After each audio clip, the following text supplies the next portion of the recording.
দেখো এটা হচ্ছে লিটমাস পেপার। এই লিটমাস পেপার দ্বারা এটাকে নির্দেশক বলা হয়। এটা দ্বারা নির্ণয় করা যায় কোনটা অ্যাসিড বা কোনটা ক্ষার।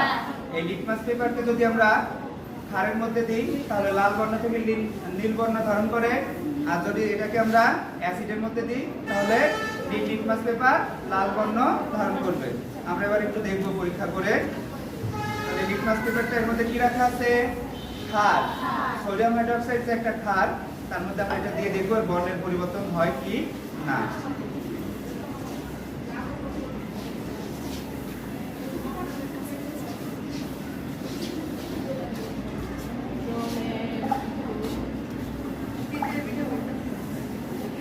দেখো আস্তে আস্তে বর্ণের পরিবর্তন হচ্ছে। আর আরেকটা বিকার আমরা অ্যাসিড নিই।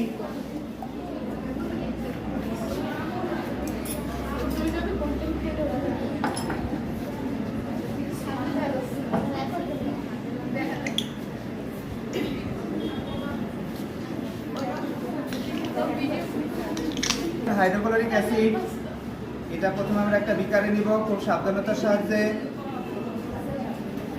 এটার মধ্যে তাহলে আমরা কি নিছি? Hydrochloric acid.